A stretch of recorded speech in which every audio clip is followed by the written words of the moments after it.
Well, I think we finished discussing last week about Brother D. I think we got finished through that chapter. And so if you turn in your Testimonies, let me get it here. Testimonies, Volume 1.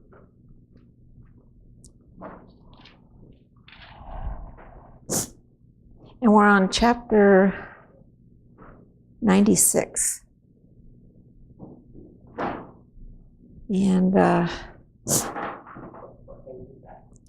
it would be, hold on a second. Let me get to it again. Thank you. Chapter 96. And it's page 549. It's a short little testimony, but it's only 4 paragraphs long, so I like for someone to read the first 2 paragraphs and another person to read the next 2 paragraphs for me, and then we'll discuss it. Marlene, would you do that, please? Verse 2. Mm-hmm. Yes. I was shown that Sabbath-keeping Adventists did not engage in life. This is a commerce with the world, which God does not approve. Those who engage in this enterprise are uniting with the world, while God calls his people to come out from among them and to be separate. Said the angel, Christ has purchased you by the sacrifice of his life. What? Know you not that your body is the temple of the Holy Ghost, which is in you, which you have of God, and you are not your own? For you are bought with a price. Therefore glorify God in your body and in the spirit, which are God. For ye are dead, and your life is hid with Christ in God. When Christ, who is your life, shall appear, then shall you also appear with him in glory. Here is the only life insurance which has come.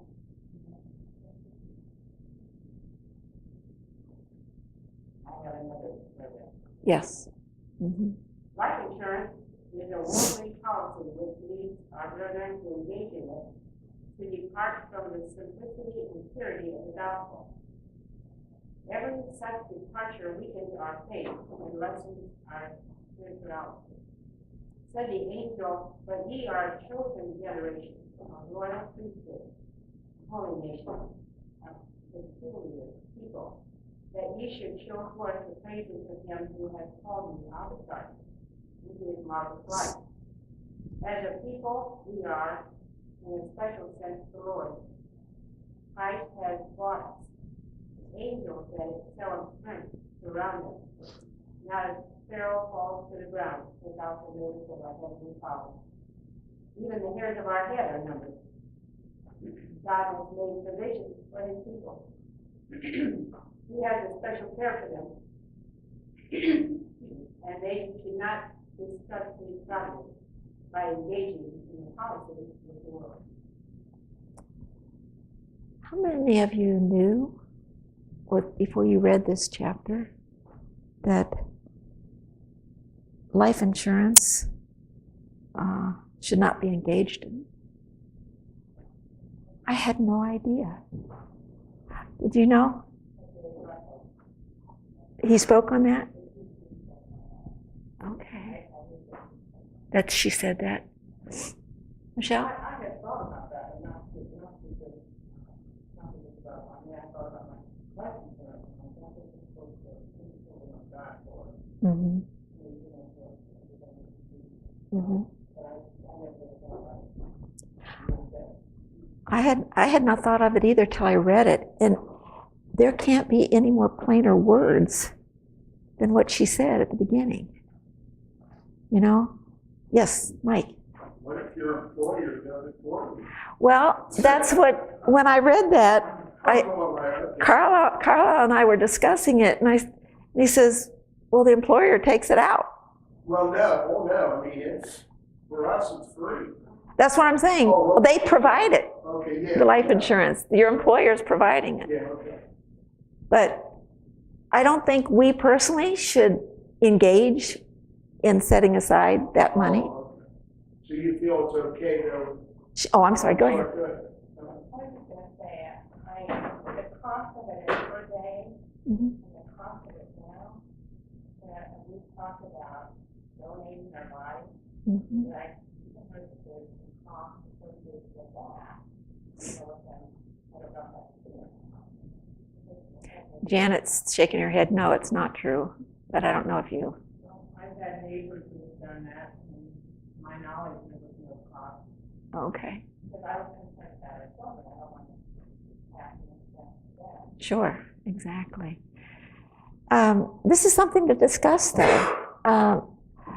I think sometimes when Sister White gives us counsel, it's the principle of the thing.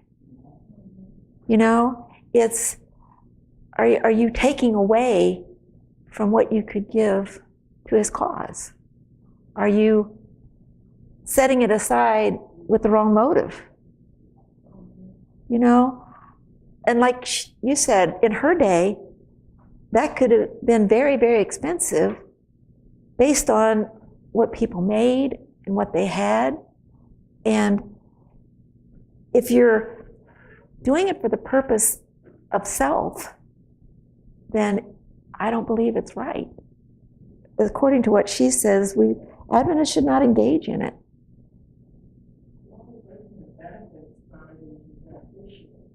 I mean, you're not going to benefit from it at all, but I've been paying some very minimal amount since I was probably in my late 25, 30 age bracket. And, you know, now, to stop it would be foolish because the money that will be acquired at my death will go into ministry. So, I mean, Mm-hmm. I mean, you set it up to help the cause. You keep getting things in the mail that says, oh, you should get more, you should get more, you should get more. Well, I don't have children, I have nobody depending upon me. And once I'm ready to rest or cremated or, Lord, you know, alive, what will I need? Mm-hmm. Yeah, because life insurance is for someone else to receive. Right. And then you're no longer here to monitor how it's being spent.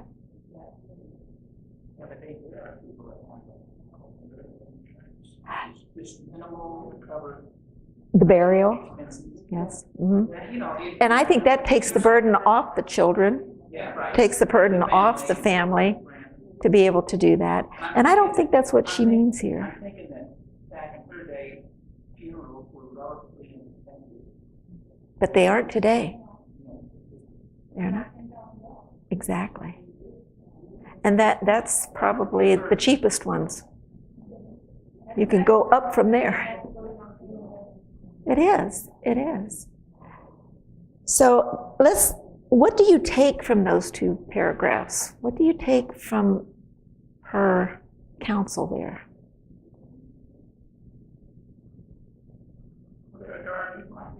Somebody said, well, I said, well, it's simple things.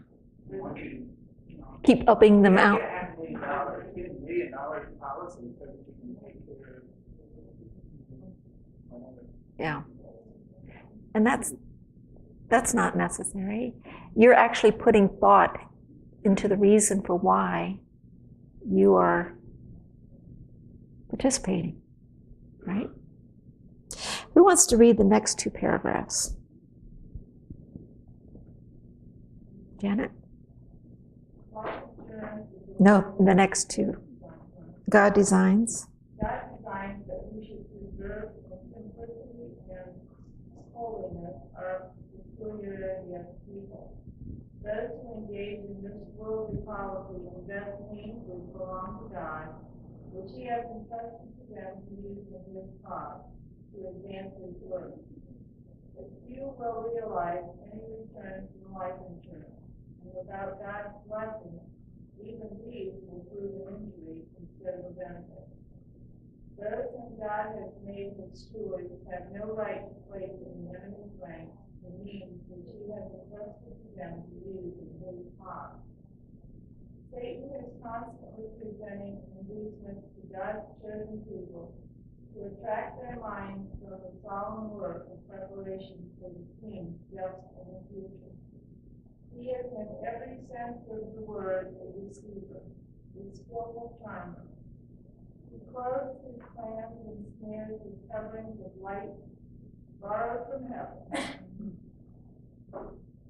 He tempted her to eat of the forbidden fruit by making her believe that she would be greatly advantaged thereby. Satan leads his agents to introduce various inventions and patents, rights, and other enterprises that Sabbath-keeping Adventists who are in haste to be rich may fall into temptation, become ensnared, and pierce themselves through with many sorrows. He is wide awake, busily engaged in leading the world captive,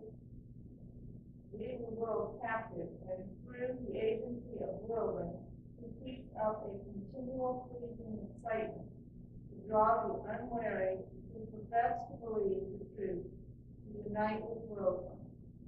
The lust of the eye, the desire for excitement, and pleasing entertainment is a temptation and snare to God's people. Satan has many finely woven, dangerous nets which are made to appear innocent, but with which he is skillfully preparing to infatuate God's people.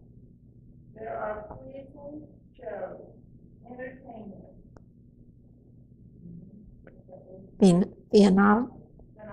knowledgeable. lectures, and an endless variety of enterprises constantly arising, calculated to lead the people of God to love the world and the things that are in the world. Through this union with the world, faith becomes weakened, and means which should be invested in the cause of present truth are transferred to the enemy's ranks. Through these different channels, Satan is skillfully draining the purses of God's people, and for it, the displeasure of the Lord is upon them. Well, she sort of answered what we were talking about, didn't she? When she says that these things can be injury to those that it's left for behind. It could really be to their detriment, since you're not here to oversee how it's being spent. I looked up that word that was hard for us to pronounce, especially me, and it said that this is the study of the shape and protuberances of a skull based on the now discredited belief that they reveal character and mental capacity. They used to go around and feel the heads, and the different areas of the heads would determine whether a person was intelligent and how much intelligence and where the intelligence came from. That is no longer a credited thing. They can't prove anything by the shape of your skull, except that it's holding your brain inside. So anyway, I really think that we need to be, if we are going to do as Janet had suggested, to secure where those funds would go if anything happened to us. It could be. You could be putting aside money for God's cause to whatever's needed to not burden someone else with your passing. Then the rest could go to spreading the gospel. And so it's kind of I'm sure things have gotten to that place now with the way things are in this world today, but that may have not even been thought of back in her day. And the Lord had given her the counsel that was needed for then and how we can apply it to now. That's the way I see it. Does anyone else have anything to add to this testimony?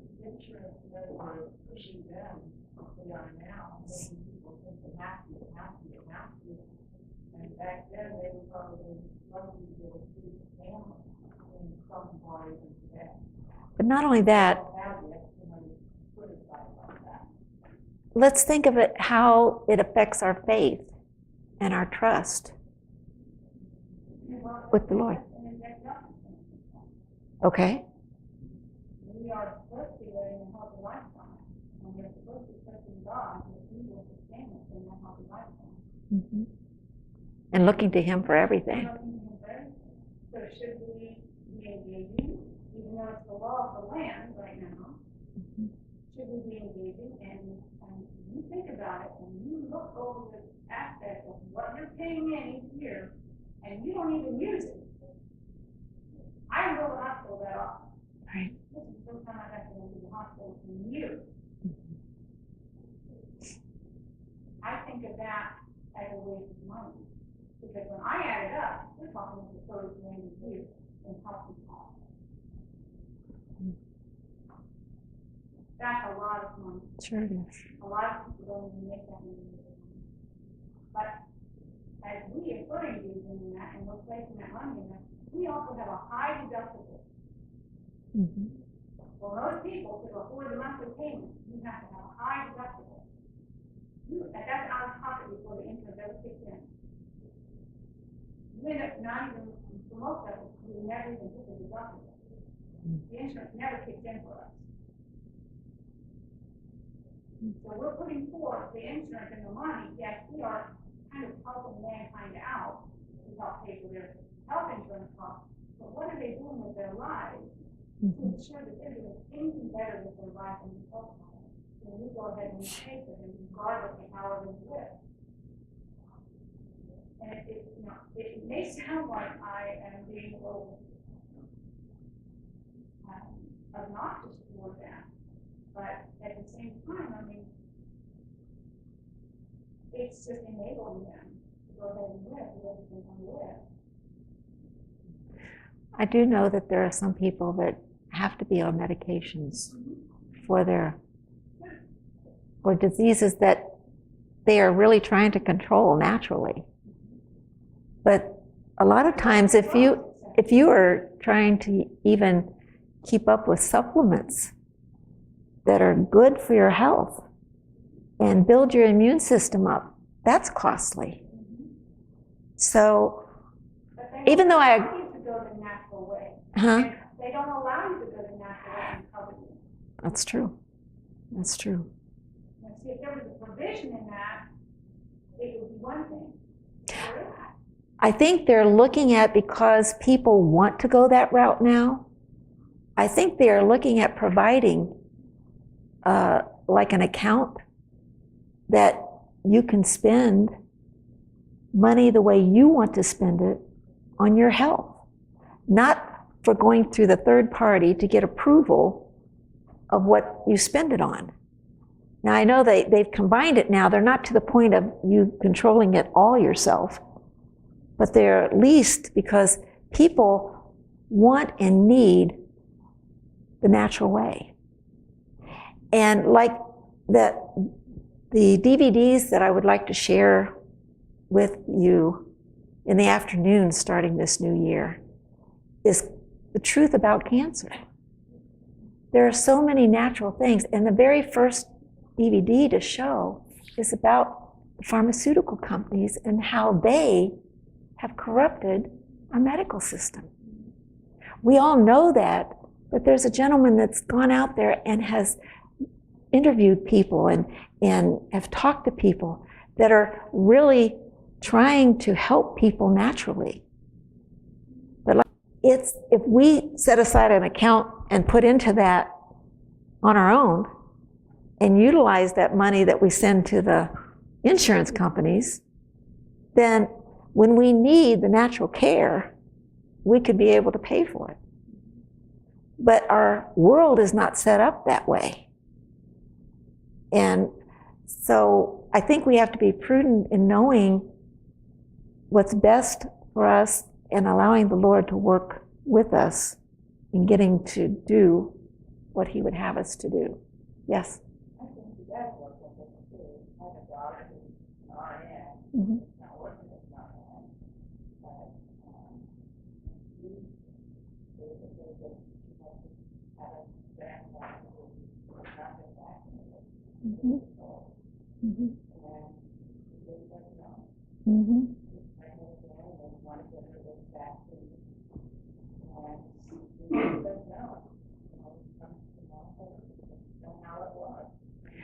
I am so thankful because I'm an RN, and I praise the Lord that He allowed me to retire before it became mandatory for all nurses that work in a hospital to have to be vaccinated. I mean, I worked for years recently that I wore the mask, and I didn't care what, I was in surgery anyway. That was most of my profession, was working in surgery, so I had a mask. But when I went to employee health, you know, you have to give the vaccines and stuff because it's a requirement. But I got a chance to witness to so many people about that there was another way to do it. And I think I could have gotten in trouble. But people, if they knew, some people were strong enough to make the choice themselves and refuse. But as a worker, you didn't have a job if you refused. That was the way it was heading, and that's the way it was going. And so we just have to stand for what we believe and trust in the Lord that He will supply the help that we need and help us to be able to stand for what is right. Anything else that we want to add? Just that it's the use of the Lord. Okay.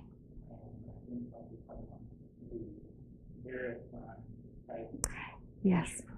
I think when people get to the point where they no longer do that would be the proper use of funds to buy a life insurance policy, or buy a policy because you want that to be part of your estate for your children. Like we were talking about a large insurance policy. That would not be a part of the use of the Lord's funds. Right. Right. We all need to look at everything we do and say, how can we save in order to give? Mm-hmm. Exactly. How can we, even in our living Everyday expenses, living. Yeah. everything. Yes. And then you need a little bit of funds back to, in case you do have a situation. Mm-hmm. It won't be a burden on anybody. Mm-hmm. You're fine. Money to take care of.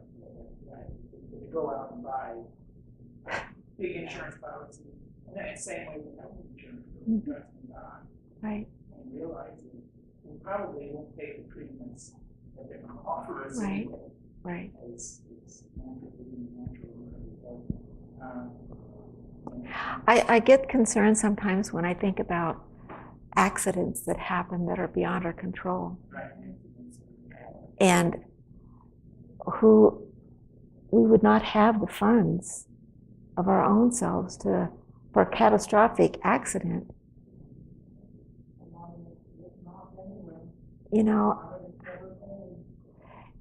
yeah, I understand that, and I'm not trying to condone anything. I'm just saying it's between you and the Lord about your, yeah. And some people have on some things. But where it says here, Satan is constantly presenting inducements to God's people to spend for things. Insure our health, we can't insure our lives. Right. Right. Yeah, these are all in God, uninsurable things. We need to trust and obey God and leave our lives in His care.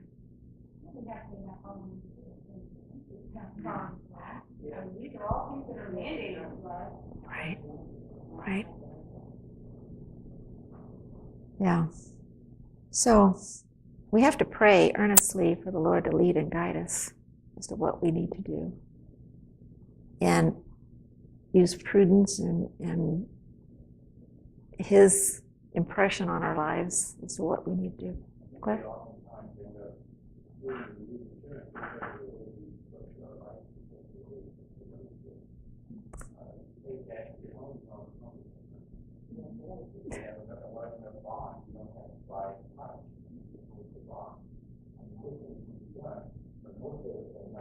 their life. And we did it that way. I did it that way with myself. You know, I never thought about that, but you know, if we are taught as a child to save and to not overextend and borrow, you know, I was reading in Deuteronomy about how God's people were supposed to always be the lenders and never the borrowers. If we trusted and obeyed his commandments, he would see to it that we were the lenders. But all the things, if we disobeyed, the curses would be upon us and we would become the borrowers and not the lenders. It was interesting to me that there's a whole list of things. God was so specific in what he was sharing with them that all the blessings that he wanted to give us for wanting and being willing to obey him, if we were faithful to obey, we received the blessings. But for every blessing, there was a curse.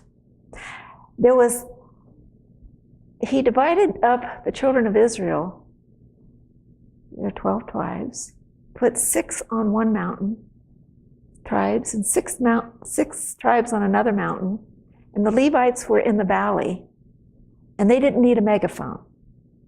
He said the acoustics were just so fabulous that everybody could hear what was said. And one group would recite the blessings, and the other group would recite the opposite cursings. So they were never in a doubt about where they stood with the Lord. And that was so interesting to me. I just thought, God is so amazing. He's so awesome in what he does. And he loves us so much.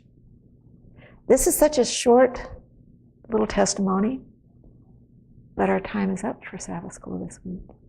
Like you said,